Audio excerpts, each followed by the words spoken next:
Greetings, nerds. This is CNN Nerd. I'm your host, Sarah Beaumont, and with me, as always, is our Mr. Producer, Will Polk. How are you doing tonight, Will? Doing very well, Sarah. How you doing this evening? I'm doing fine. That's good. Yeah. Yeah. June 1st. Happy Pride Month, everyone. And all that. Yeah, it's just still, of course, we got the Spider-Verse opening up this weekend. So summer movies are really they're starting really feel like it's kicking off of like the big summer comic book movie and other movie slate. So it's weird for you to say Spidey comes out this weekend when you've already seen it. I know. Well, I'm just saying. Well, I know a lot of people haven't had a chance to. I just was lucky enough to see it this afternoon, but you haven't seen it yet. And I know a lot of our listeners, when they listen to us tomorrow morning or whatever, probably will just be getting to it or later over the weekend. So that's all I meant by it. For those listening, this freaking time difference thing kills me sometimes because I'm literally at work having mediocre day, not fun, just dying internally. And I get some free time and I check Twitter, and the first tweet, because sometimes, Will, I just want to unfollow you so you're not my first tweet when I refresh my Twitter timeline. But it's always Will, and Will's like, just watch Spidey. And I'm like, I have another 2 hours in this hellhole. This is not fair. Yeah, I know. I debated on whether or not to even say anything because I was like, but then I was like, I felt, it was one of those things. I wasn't going to do fresh out of the theater, video or anything like that. But at the same time, I was like, I don't, and we'll talk about it next week, but it was just one of those things. I was like, yeah, I feel like I got to say something. Yeah. And you're going to see it again. So yeah, I'm planning on seeing it. Probably most likely I'm going to see it again tomorrow evening. So. Yep. He's going to take notes this time because I am. Based on what he previously told me, I may or may not remember after I watch the movie what happened. I will say, folks, it's a long movie. Enjoy it. Yeah. There ain't no way in hell I'm gonna try to see that movie twice. It's 2.5 hours long within the span of the next 7 days. No. We're lucky we're getting me to see it once. How long was the first one? Okay. It was, I was trying to rewatch it this week, and I want to say it was under 2 hours. Was it around 2 hours? Yeah. I didn't feel that. I don't have the memory of that being a long movie. Granted, it's a very good movie. Yeah. So when I had this epiphany that it's 2.5 hours long, now I will admit I was very excited. The time, though, a little bit of dread, just because. My God, that's a long time, and I'm sure it's going to be good. Will it be better than the first? Yet to be determined. Will it be another animated Best Picture winner? Yet to be determined. But that's 2.5 hours of something I could watch in the comfort of my own home. That's the thought that continues to go through my mind, and and I know all the pros and cons of seeing it on the big screen, but it's just 2.5 hours. We will talk about that next week. And then another epiphany I had. I'm just filled with epiphanies today during our pre-show. When you graciously informed me I have another 2 weeks before I have to figure out how to sit through another 2.5 hour movie with The Flash. Yeah, you were worried there for a minute. It's very interesting, the reaction that's going on right now. I'm it's not that I'm jumping up and down, but it's so lukewarm that and there's it's very, from a reactionary standpoint, for people who are watching the movie, but they also know about all of the drama and all of the issues, especially with the lead actor, their reactions and interpretations, and then people from the studio who are still hey, they're still trying to get people to buy tickets. Yeah, yeah. Yeah, I know Andy Muschietti created a little firestorm this week with his comments about only Ezra. It's like, I'm paraphrasing here, but it's it is the Flash, and as far as if there's ever any sequel or whatever, he's the guy he's the guy. And I'm sure, and all the Grant stands for like, there is this guy named Grant Gustin who just like spent the last 9 years playing this character, who probably is more identified with Barry Allen than Ezra. So, for at least 5 of those 9.5 years, he was, But no, it's that's the Grant thing came to my mind when I first saw that headline. And then it's also just like, dude, any director who enjoys the performance of an actor would say that about any role. Like, it's not, but the reality is this character not only can, but will be played by other actors in the future, because like it's an essential character to this huge franchise that, despite all odds, still makes money, so I mean, still makes money. And James Gunn is now in charge, and as you always tell me, that is a good sign for DC. But Warner Brothers has a way of fucking things up. Exactly.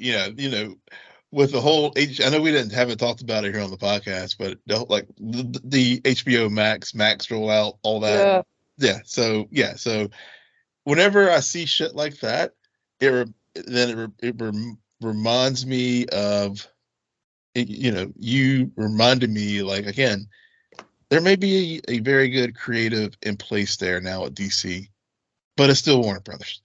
and even though, and it's actually, credit to the prior regime versus the current regime. At least the prior regime knew not to mess around with the HBO brand, and then now you have the new guy, logged onto the Max platform, and and when you see it, it's just like, oh, I'm seeing all this, like, the 10,000 pound, my 10,000 pound life or whatever, as far as some of these reality shows, and also just like taking away the HBO brand name. I mean, that's just like synonymous with quality, so, but anyway.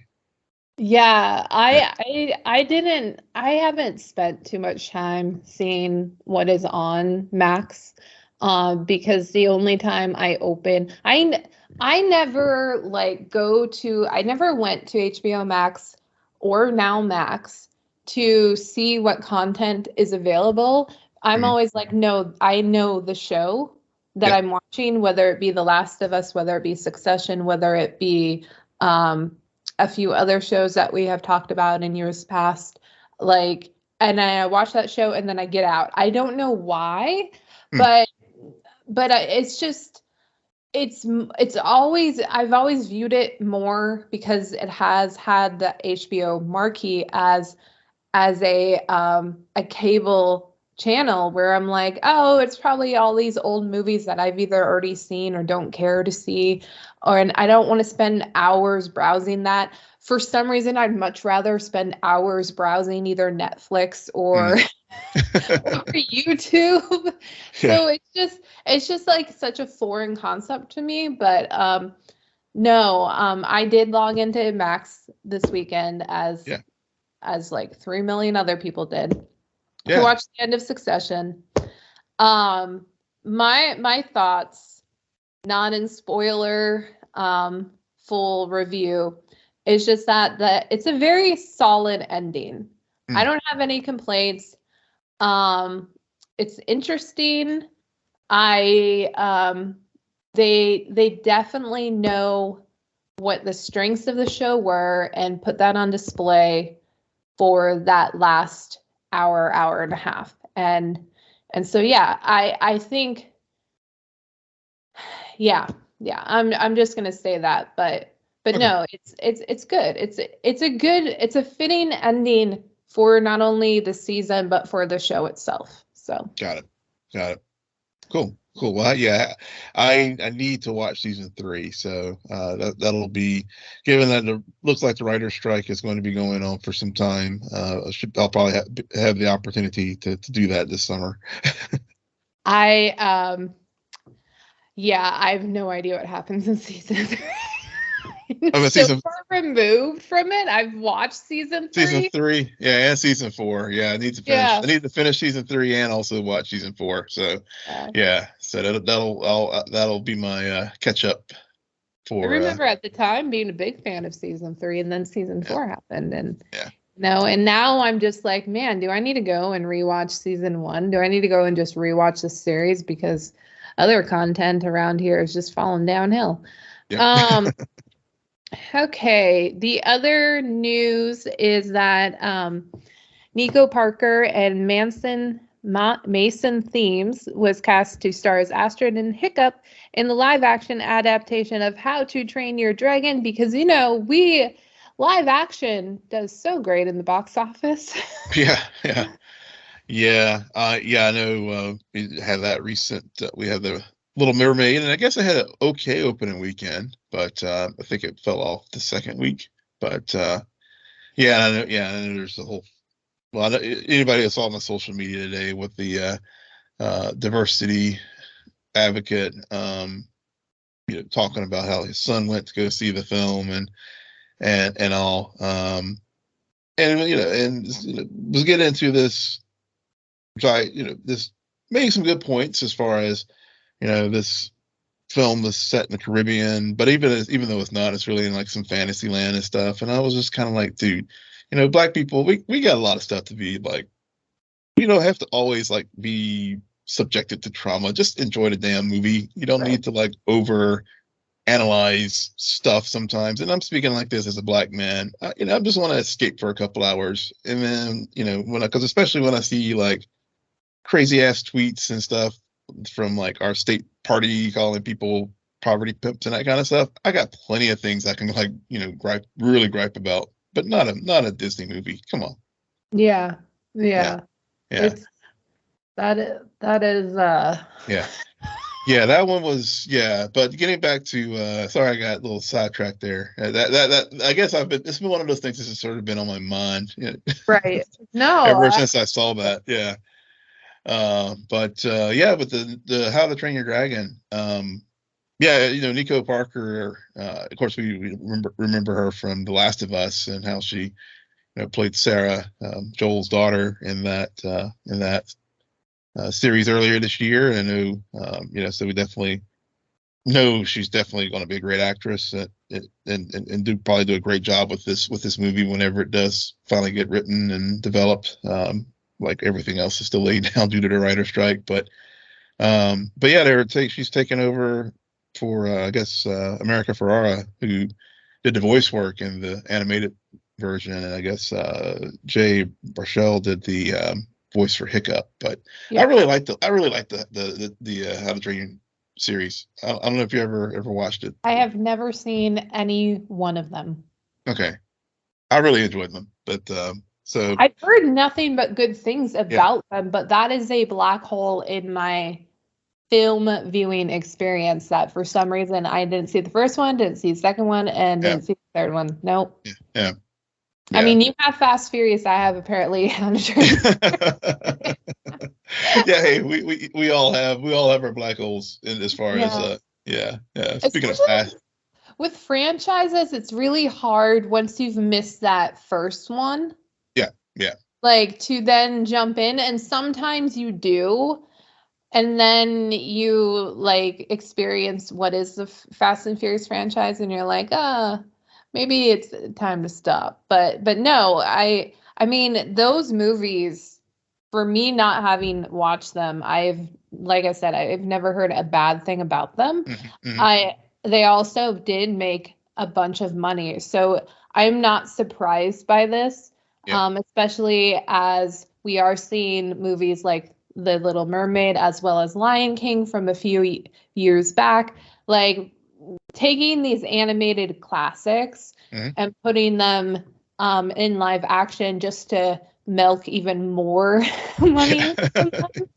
Yeah, it makes sense. Yeah. Totally. If we have the technology, I mean, if James Cameron can virtually shoot an entire movie underwater, Mhm. then I mean, like, what can't be done? But that is another black hole. Still have yet to see Avatar 2. Same here. I haven't seen Avatar 1, so. See, there we go. Um, and I'm surprised that we didn't talk about this when we were talking about Spidey, but the last bit of news to discuss is Spider-Verse producers have teased that there will likely be a live-action Miles Morales film and an animated Spider-Woman film that are both in the works. I'm not surprised by this. Yeah. Yeah. Yeah. This was yeah, exactly. Both in the works. Amy Pascal at the premiere for Across the Spider-Verse this past Tuesday shared this news, and that, of course, obviously, she did have to say, well, it's in the works because, of course, again, we all have to go back to the writer's strike, and who knows what, if the Directors Guild or the Screen Actors Guild, if they will strike later. I think the Screen I Actors. think I think it has more to do though with Yeah. that this trilogy, because Yeah. right, it's been confirmed that the Spider-Verse movies will be a trilogy, right? Yeah. Beyond the Spider-Verse comes out next year. Yeah, so until that ends, and knowing Sony like is practically on the street just begging for money. So Yeah. or begging for some kind of recognition. So they won't do this, but the smart thing to do would be then close the trilogy, give some time, and Mhm. release a Miles Morales film live action towards the end of this decade. Yeah. Not like so close together. Agreed. Yeah, I completely agree, and especially given that there's still it's in this Variety article, and saw in a couple other trades as well with Collider. I guess they are still planning on making that fourth Tom Holland Spider-Man film as well, which of course is also delayed due to the writer's strike. But Yeah. she did confirm that. And of course, but speaking of Sony, as far as the executives, I mean, the one executive who did was kind of like, let's just slow our roll a little bit. He didn't shoot down Amy Pascal, but he was also like, Tom Reifman was, he was also like, look, let's not get ahead of ourselves right now, essentially, and things are in the works, but nothing's imminent. So Yeah, and plus yeah, they have Venom running around. yeah, and Craven and Madam Right, Web. David. Yeah, Yeah, let's not get ahead of ourselves. You could have said that to Amy Pascal like 5 years ago. yeah, She has never not been ahead of herself, and yeah, I'm not saying that in a good way. That's not a compliment. It's yeah. like I the know. lady Yep. does need to be Yeah, have some serious people around her saying, nope, you can't do that. Nope, not yet. Nope, yeah, no. yeah. Yeah, I think she surrounds herself with a lot of yes people, and that's the problem. That is a problem. Yeah, it is a lot like Lucasfilms, where they like just announce all these projects and then nothing ever happens. Or Or something does happen, and then they're shocked that it gets such a lukewarm reaction because it's been like the yeah, whole Indiana Jones. I mean, talk about another movie that we know is coming out, but the anticipation for it, it's not at a high. no, not Uh, at all, not at yeah, all, and the especially. public is just disinterested. Yeah. I mean, it was, yeah, and especially like the chattering, the YouTube class definitely, after the Cannes Film Festival went from being very, you know,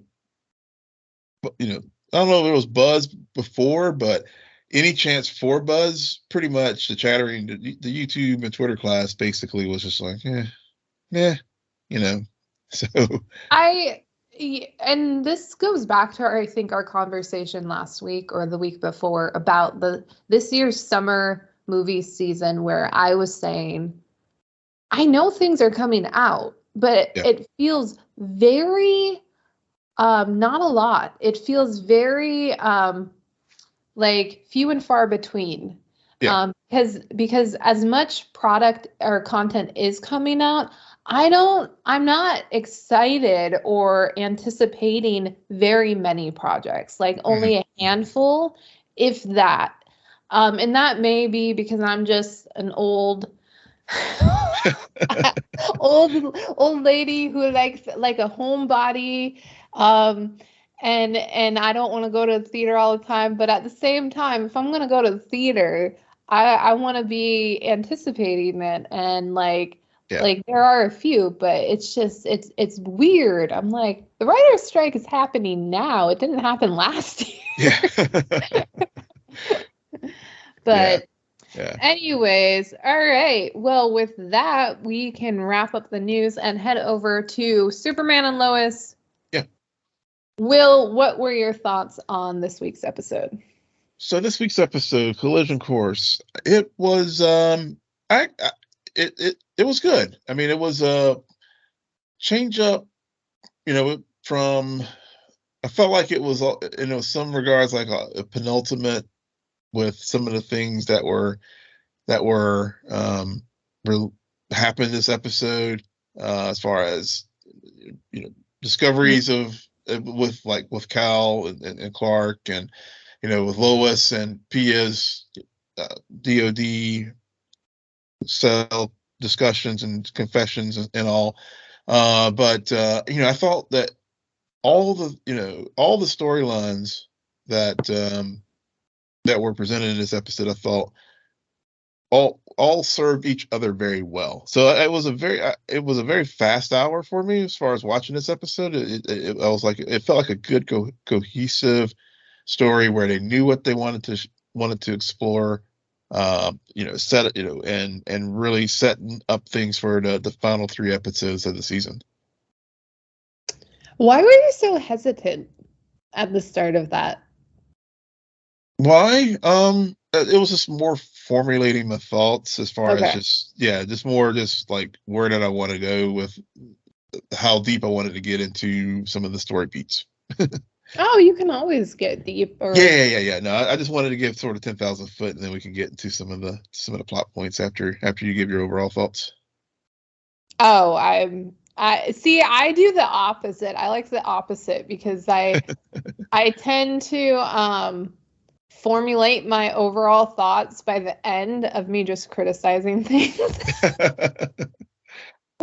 Because I mean it's not bad.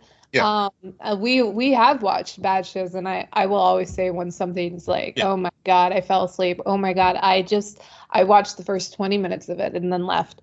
But this episode I think was better than maybe the previous week. To your point, it is very much felt more like a penultimate episode. You I still am seeing too much of the writing, or able to predict too much of where things are going. yeah. The one thing that did throw me was the car accident with Sarah, Mm. Jordan saving Kyle, then assuming it was Jonathan. Yeah, Um, so that I didn't expect that. But it also the Jordan Sarah thing this whole season has been very weird, and I've yeah, kind of just have not paid too much close attention to it. And so they threw this curveball into it, and um, I and now Kyle knows. yeah, yeah, Well, yeah. Kyle knows who Superman is. He doesn't. He still thinks that Jonathan is Superboy. Right, right. Funny. Which I'm sure they're gonna tell him it's Jordan, but for right now, he just has this idea. And I had never, something that did happen to me while watching it, and this B storyline in particular, it never dawned on me that Kyle was the only one in his inner circle, like between his ex-wife, Yep, his new girlfriend, and even his daughter, who didn't know. yep. I mean, the other kid doesn't know, but the other kid, they only choose when she's able to appear on the show because I don't know.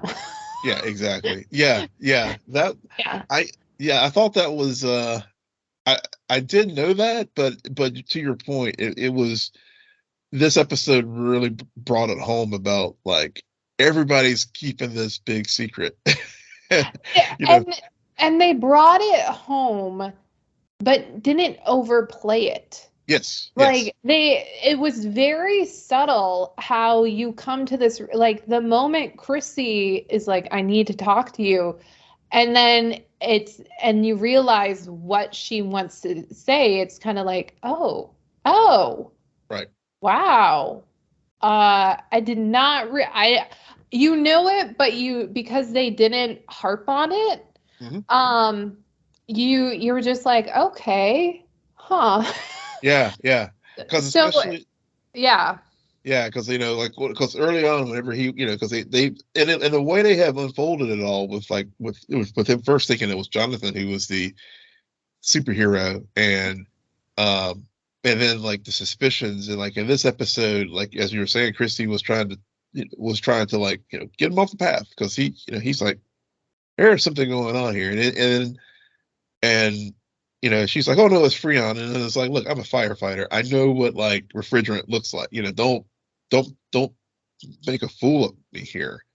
And Right. so and so yeah, so whenever things do like unfold, and then in that moment when he's at the farm, Kyle's at the farm thinking it's Jonathan, and Clark is like trying, hearing all the stuff going on down at the DOD, and then when Kyle like steps and he like, Clark has his finger out him, and it's a very subtle thing that they did there at first, but if you just notice the way they set that scene up when he bounced back whenever he ran into Clark, Mm-hmm.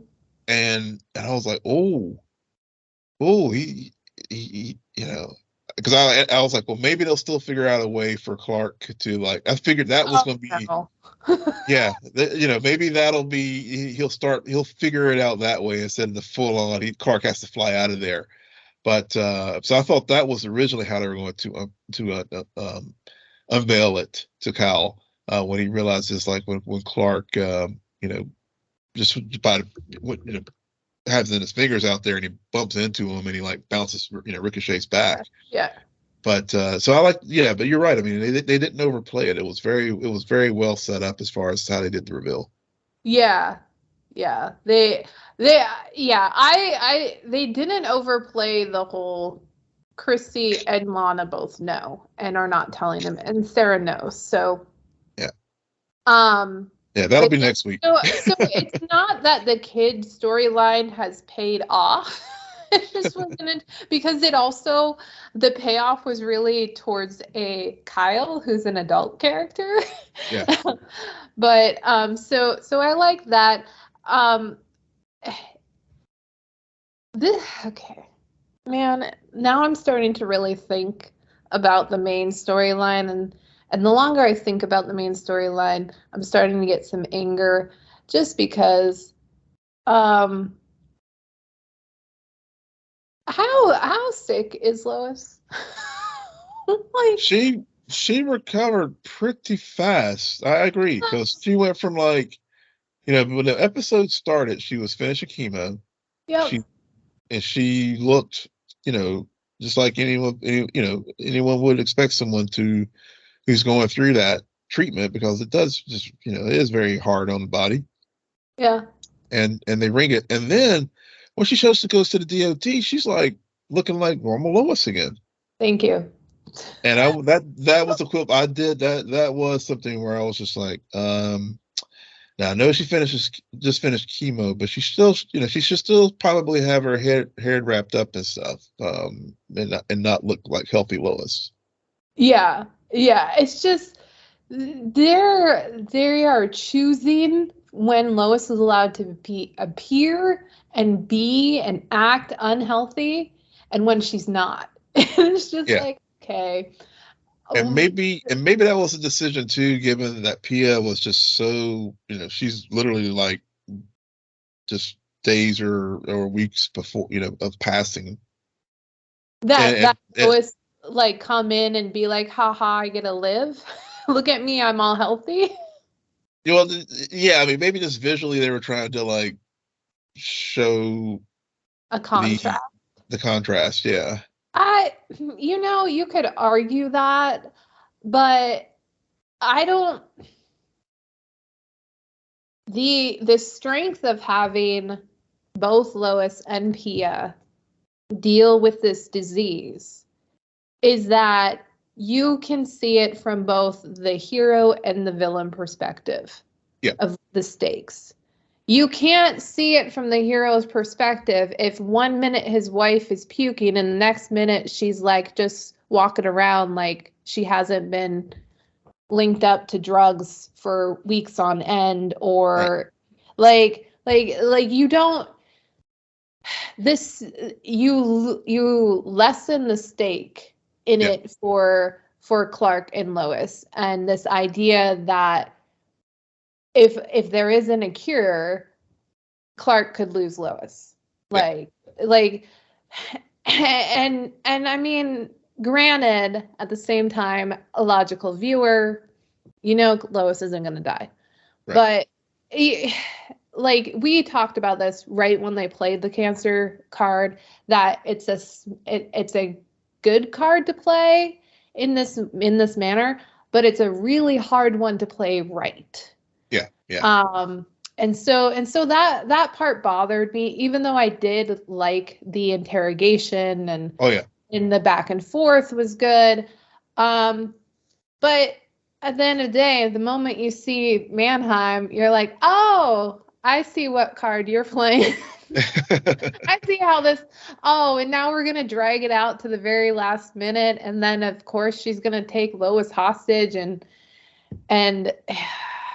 so she basically knocked out all the cameras. So it's not like, do you think the DOD is going to say, oh, we uncovered this evidence of Pia using her powers to get out of the DOD, and then they've recorded the sound that then Lois can match to the sound on that confessional recording? Oh, maybe. Well, because I mean, because that's just something that went through my mind. Yeah. Of like, how we know that it's going to come out that Lex didn't kill the guy. Right. And that Pia did. Yeah. And the whole the thing about making that connection is the tape includes that sound that is only heard when Pia uses her powers. And then I also was thinking that both John Henry and Lana got attacked by Pia. They did. So they can testify. Granted, she's cured now, but we'll see what kind of, how the cure could potentially also backfire. Yeah. I think given that she is 100% cured, I don't know if they'll do the backfire on. Well, I guess that would be the tragedy of the situation. So Mannheim thinks that he was able to use Bizarro Superman to create this magical cure, and he finally managed to get it stabilized that he could, so that it saved Pia. But you're right. I mean, if it's only short term, and despite all of this, she confesses to killing the other, the guy that Lex was allegedly was convicted of killing, and and maybe sharing more about Bruno as well. So it's possible that could, her, so after all this, I mean, not only does she, lose, not only does Bruno, end up finally being held responsible for his crimes, but also Pia, does it, and Mateo does. They don't get that happy ending where she can just live her life, even after Lois, does the expose as far as telling her side of the story. Yeah, but Pia's definitely going to go and try to kill Lois. Oh yeah, yeah. Oh yeah. They even and I don't know if she's gonna try. Yeah, yeah. Something will happen where they'll. Pia knows that Yeah. Lois knows she killed the guy. Yeah. Yeah. And I feel like even in that interrogation, she might have said, here's the evidence I have, trying to get the confession and be like, why not confess to this? Because you're about to die anyway. So I think that Mannheim, especially if Pia tells Mannheim about the interrogation, he at least will send people after Lois. Oh yeah. Yeah. He might. Yeah. Yeah. Yeah. Or yeah. So that could definitely be the case there where he can send people after Lois. You know, I did see the preview for the promo for I guess episodes 12 and 13. I mean, Lex Luthor does show up in the 12th episode, so Nice. so it looks like next week we'll have the fallout from the situation that happened in the DoD prison, Mm-hmm.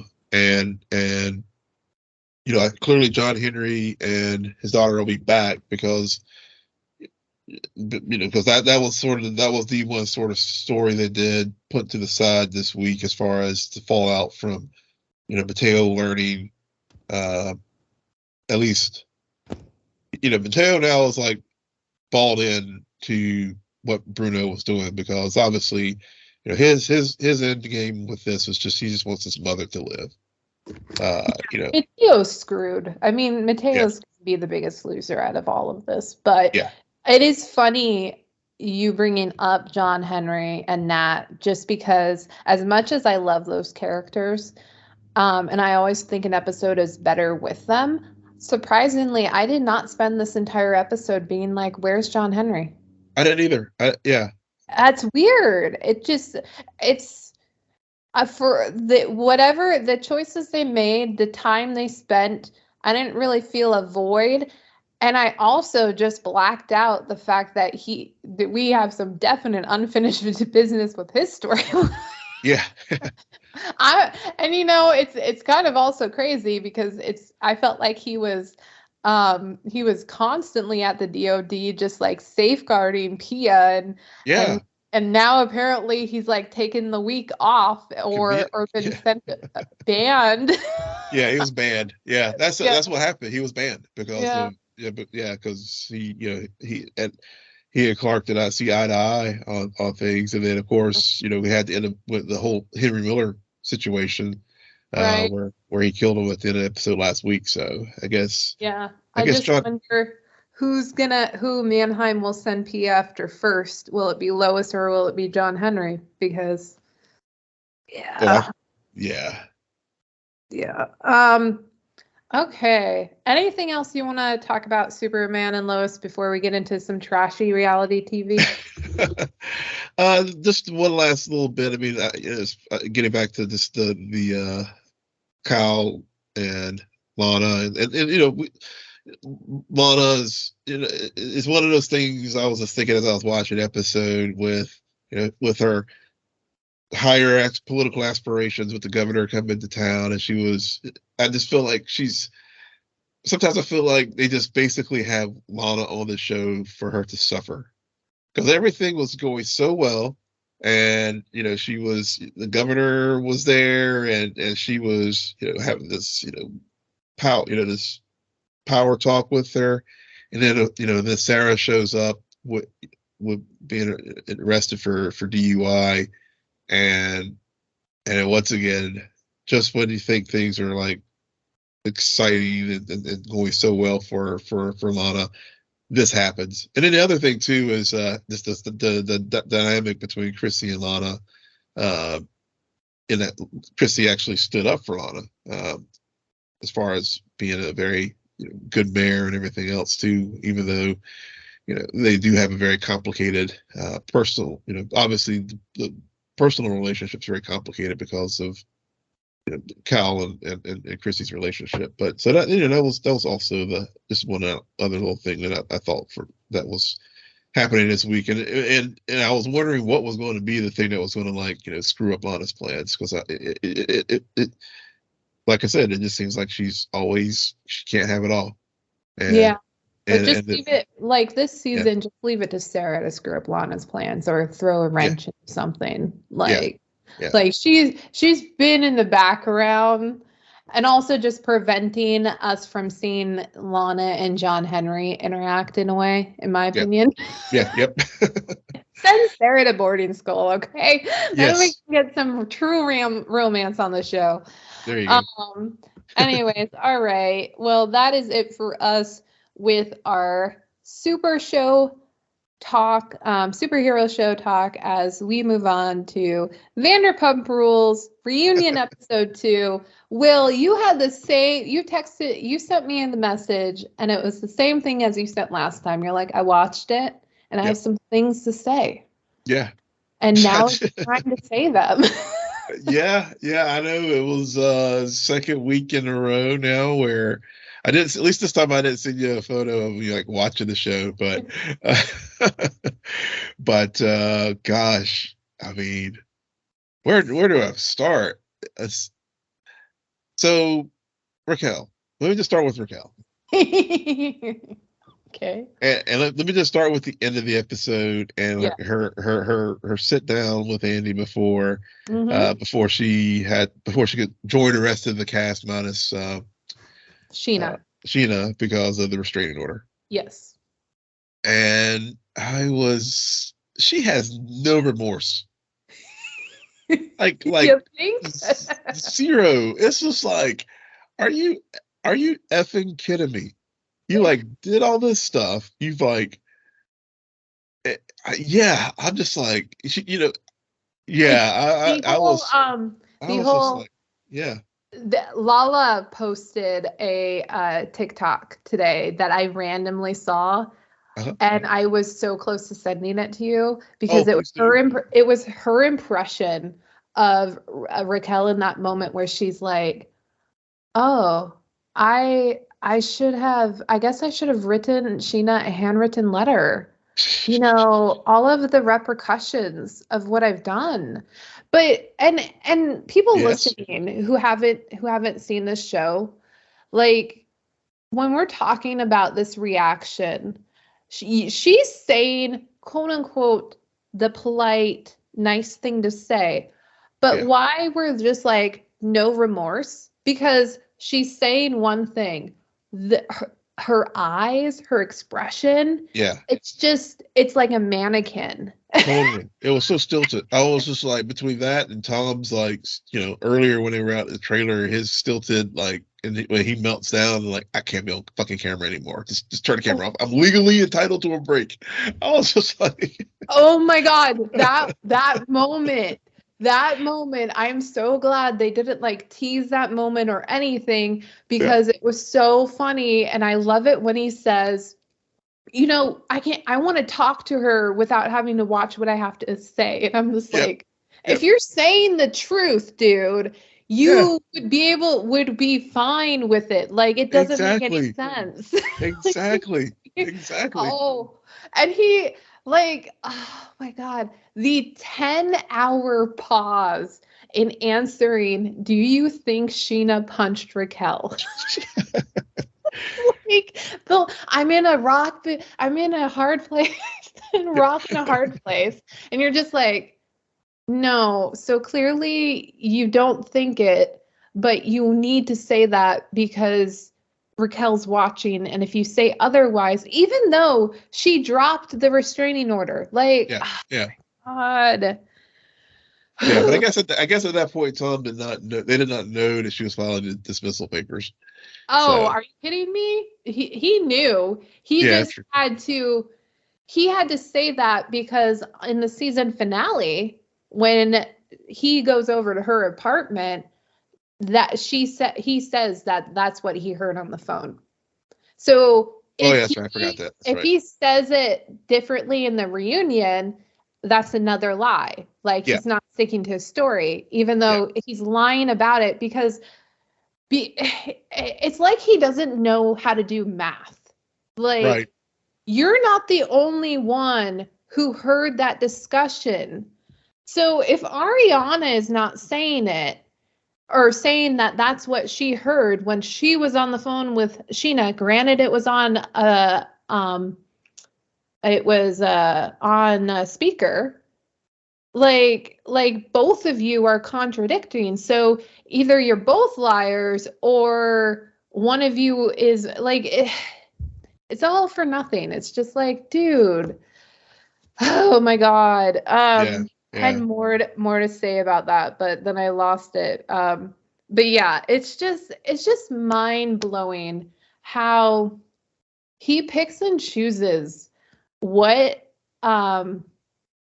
stories, like what the narrative is that is working with him. Because what I also thought was interesting is right before Sheena leaves, Will actually goes and gives Andy her first album, which was Yeah. cute. That was cute. He tells her, like, I shouldn't, you've known me for 15 years. We're this best friend. Like, I did something bad for 8 months, and that shouldn't just like deplete our entire relationship. And I'm so glad Ariana pointed out. Yet in the moment of this car ride where you memorized everything that was said between Sheena, Raquel, myself, and you're not mentioning all of the negative stuff you said about Sheena and your relationship with her, all of the stuff that you did admit to saying to during his final scene with Sheena in the finale. Like, dude, if you're you gotta watch the show if you're gonna go to the reunion, okay? Yeah, exactly. Watch the show to get your narrative right, because you did apologize to her, and then you're denying that you ever said those things during the reunion, but we know you said them. Yeah. Oh my Well, God. yeah. Well, that's the thing about congenital liars. They just like, they just spin. They can't keep their lies straight. It's like, heck, I'm like, I need to like get my notebook out and just like write out, start next season, like write down everything he says. Because it's so, But see, any and other then liar, that would be an issue. His lies captured for the last 10 years. yeah. And so that's another thing that I know a lot of people who are new to the show after last week's reunion episode, and it was brought up about the parallelism, or how parallel his reaction to this breakup, to this affair, or his narrative that he's trying to spin, is to back in season 2 when him and Kristen Doty broke up, and he and Ariana got together. And so some people who have only seen season 10 have gone back to season 2 and watched especially the reunion episodes.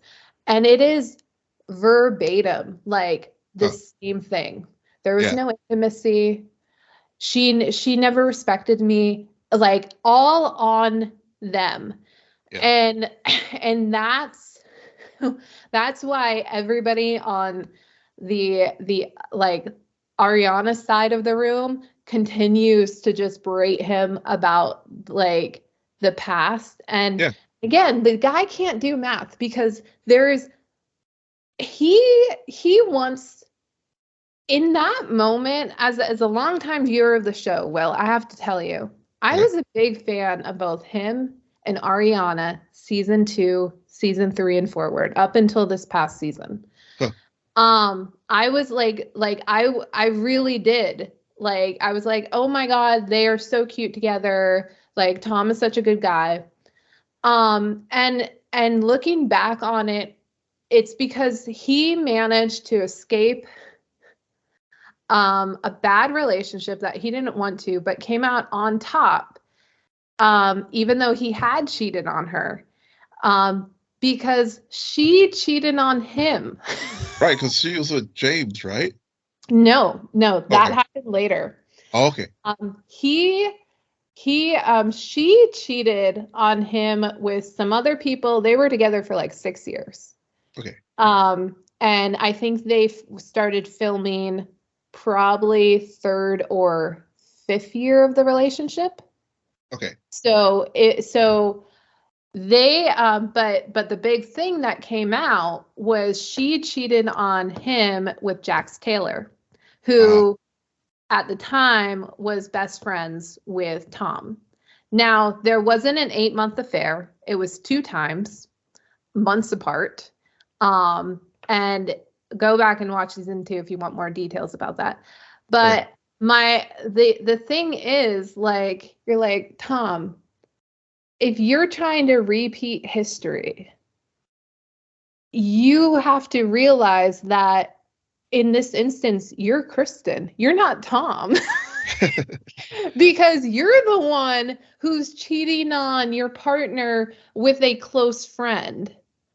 And also you're taking it one step further because it's not 2 random fucks. It's an affair.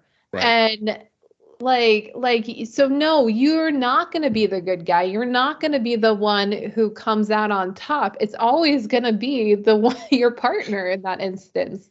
Like, and also Ariana's not cheating on you. Yeah.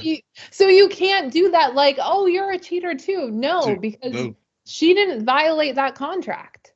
Right. So, like, she just wasn't refusing sex to you. She was refusing sex to others. And yeah, she's gone on the record many times as saying how intimate they have been and whatever. Oh my God. When Raquel brought that up to him, and it's like, so in a very Raquel way of like not really addressing the problem, because she doesn't understand conflict, but where she was just like, kind of like, well, I didn't like the intimacy that was brought up, but not really saying, dude, you told me that you weren't having sex and clearly you were. You were, yeah.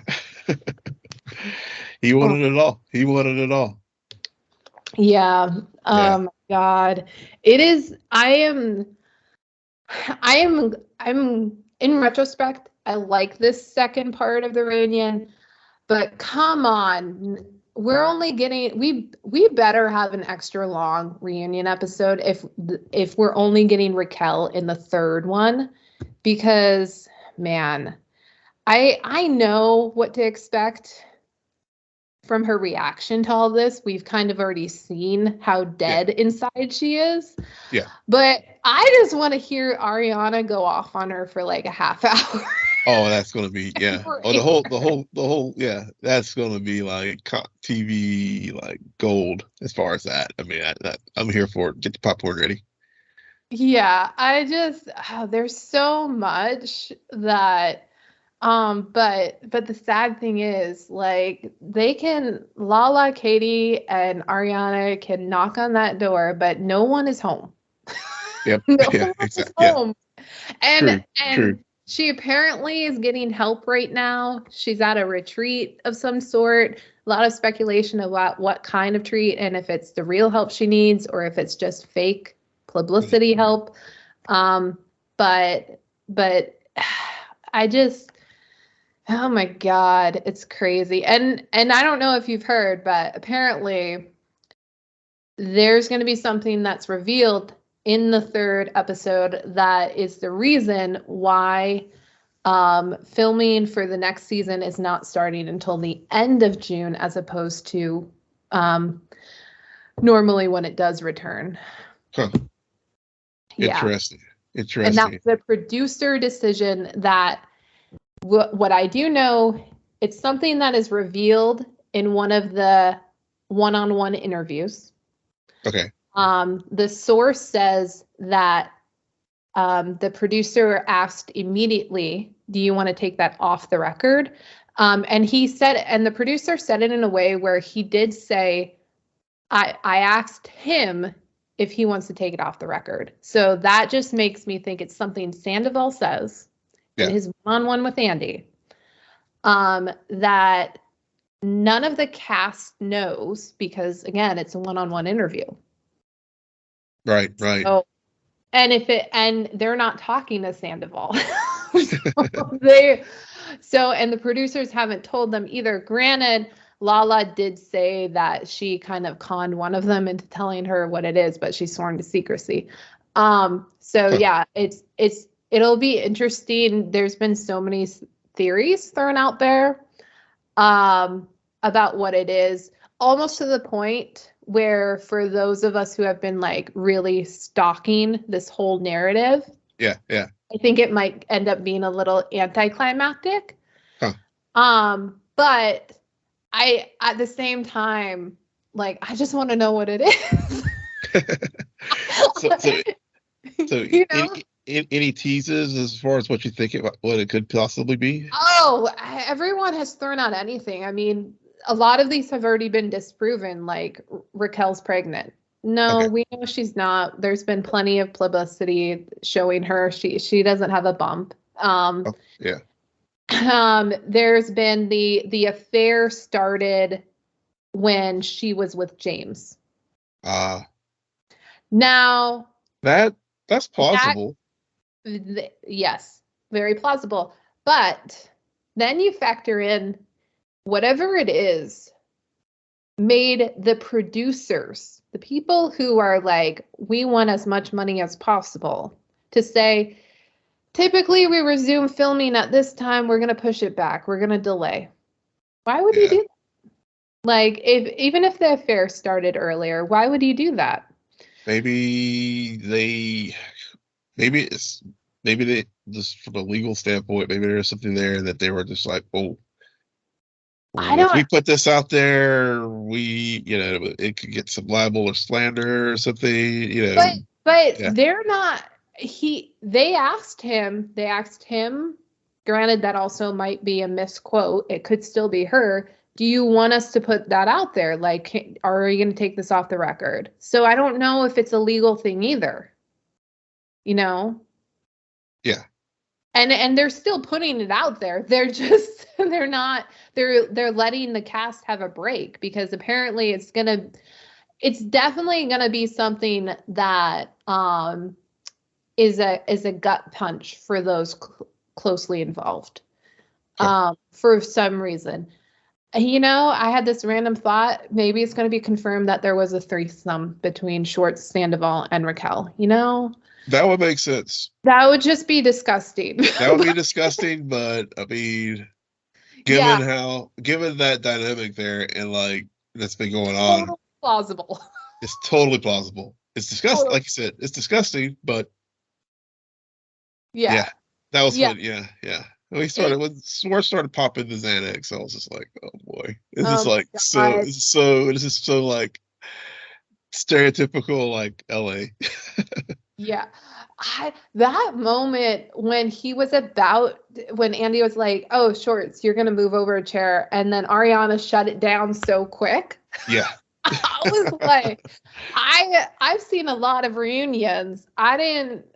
They're giving her a lot of grace right now, because I'm pretty sure she doesn't call the shots. And I was like, okay, but no, which then again also proves just how much, because I've listened to enough interviews or the cast talk about this, and we're talking about reality TV, and so just as much as the cast themselves were affected by this, I think as viewers we forget the crew.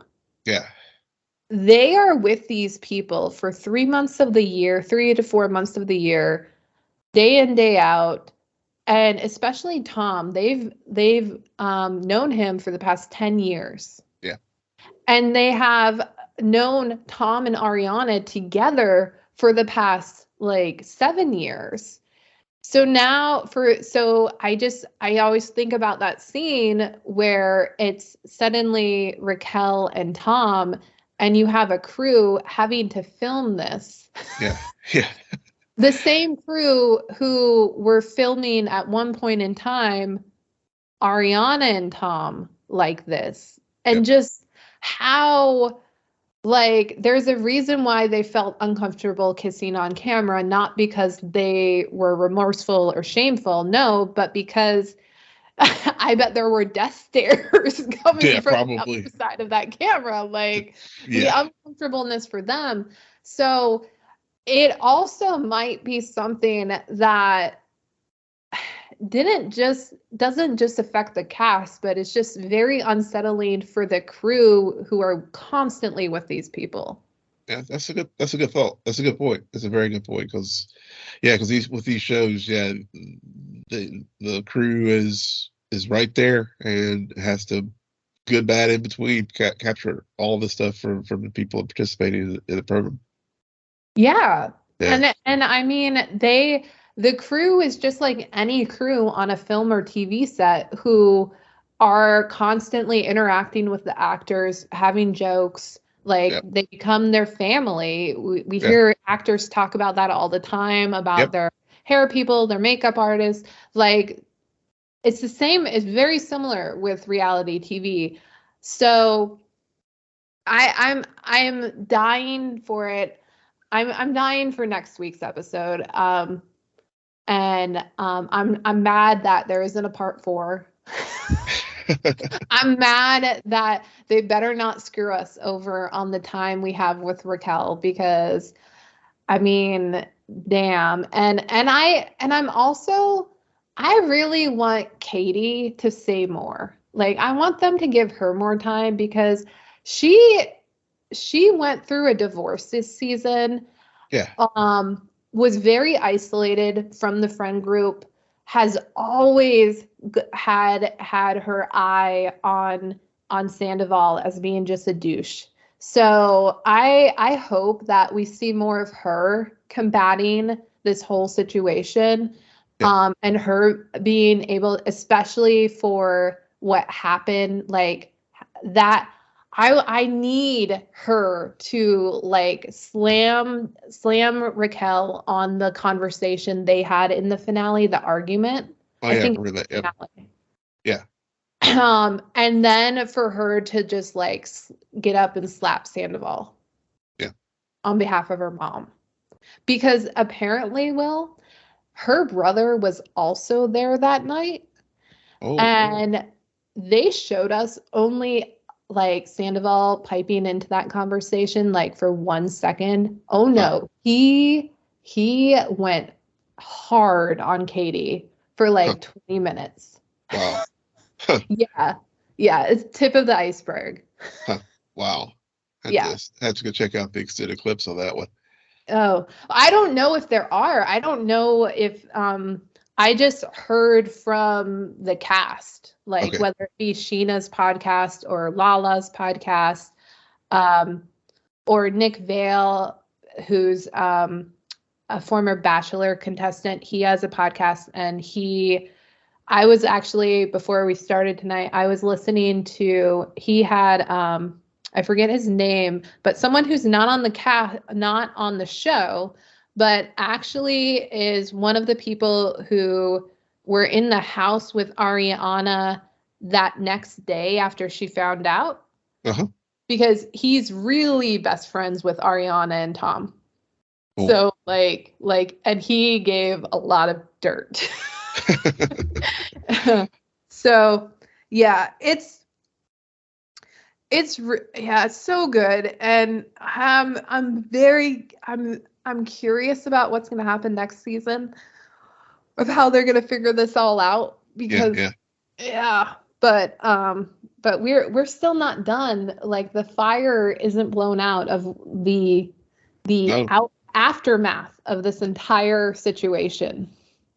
No, I know. Yeah, it's just like, like you said, next week we'll have Raquel with the rest of the cast, the friend group on stage, and just looking at some of the previews for it, it looks like it's going to be pretty explosive. Yeah. I hope that they've held back on the best bits. Oh, I'm sure they did. Yeah. I never know. Sometimes they choose it to advertise because it really is good, but my God, no. I was surprised by some of the moments, like for a while there, I was like, James, sit down. And then towards the end of the episode, I'm like, Tom, sit down. Yeah. James, he was, I mean, early on, with him and like his current girlfriend, I was just, Yeah, there's two unsympathetic people. What as far as the whole drink, like their whole like getting into like their drinking excuses and like, oh no, yeah. I was like, okay. It's And then Lisa, like, of course, what explain to me this. You said you've yeah, watched it a lot longer. Why is Lisa so, I guess, protective. apologetic, protective of Tom? Well, Lisa is mother hen. Okay, She, I mean, these people have worked for her since like before the show ever started. She has also now gotten closer to these people over the past 10 years. 10 years. Also, they all started the show when they were in their late 20s, like right. mid 20s. And so very formative time. And so she has watched the heartache. She's gone into business with Tom's. Like Right. this is a person who you almost have to set aside the romantic relationships when you think about Lisa's position in all of this and just view it as Lisa's sitting in front of her children who are in a big fight. Yeah. But she still loves all of her children. So she can't pick a side. She will definitely say that was wrong of you to do, but she will also say, okay, it's still your brother. Yeah. Okay, it's still a human being. Like, what more do you want? Yeah. So the protectiveness is that, and they can be mad at her about that, but they'll also admit she's just been as protective of us when we've been wrong. I mean, Yeah. she's constantly defended James, and James has not always been the perfect person. And to go back to what you were talking about with the whole drinking situation, that's been an especially, I don't want to say triggered, but a big storyline with him, because seeing him in the earlier seasons, like he got fired from SUR at least 4 times because of drinking. He also really, there was a time when Katie wouldn't talk to him because he made some of the most disgusting comments about her and her body. And him and drinking was appeal. So then he gets sober. He goes through his redemption arc. And part of the reason was because of Raquel. Raquel kind of said, either we break up or you stop drinking. They broke up, so he starts drinking. So that's where a lot of this conversation about him and his sobriety, and why there's a little bit of defensiveness, because to his point, he says very early on in the season, I am not completely sober because I still smoke marijuana. Right. So he just threw out one addiction for another addiction and still has all of these issues. Also, he did learn from it, and I think that's what Ali was trying to say about how, like, yeah, they drink, but then they also take breaks, and they're in control. And when Sandoval brought up this, I think it was a Vegas night. Yeah. I wish somebody would have, I wish Lala would have reacted and said, so all 3 of you get drunk and you're mad because James, knowing he's pretty much an alcoholic, gets really wasted and makes you guys lose a job. So yet it's all on him when you were around him kind of encouraging it, because part of James' issue is that he gets frustrated when he's the only sober one around. And the Toms are notorious drinkers. They can maybe handle their drinking better, but they know it's a problem for him. So my point is, like, you should know that you're just adding fuel to the fire if you're gonna like be encouraging him to drink. Yeah, basically set it up to fail. Yeah, and then to use it, which is exactly what a narcissist would do. So, totally. Yeah. Yeah. My God. Yeah, it's just, I like a lot of their comebacks, but, and somebody pointed this out, I think it was Lala, that I don't think we're getting the best discussions on everything that happened, because typically these people have at least 4 months to decompress before the reunions are filmed. Right. And to kind of like hash out, like not decompress, but just reflect on everything and be able to better acknowledge where they was wrong or why things like went a certain way. But in this case, the biggest thing that happened after filming stopped. They then had to pick filming back up, and 2 weeks later, after really filming the finale, sit down in front of everyone and talk about it. Yeah, well, it's raw. Yeah. Yeah, it's way, way raw. And that's why we're getting a lot of cursing, a lot more anger, than like a mixture of anger and also just retrospection. Yeah. But no, I'm glad you brought that up, because again, part of like, it's really hard to see everything else that's going on in this friend group beyond the scandal of it all. Right. Yeah. All right. Well, on that note, Will, why don't you tell our listeners where they can find you? Yes, you can find me on Twitter at Will M. Polk, WILLMPOLK. And you can find me at SJ Belmont, SJBELMONT. Please follow our crew on Twitter at SNN, friend us on Facebook, follow us on Instagram, and visit our website, www.snnnerdpodcast.com. But most importantly, rate, follow, and comment on Apple Podcasts, Spotify, YouTube, or wherever you get your podcasts. Good night, Geek Out. You're welcome.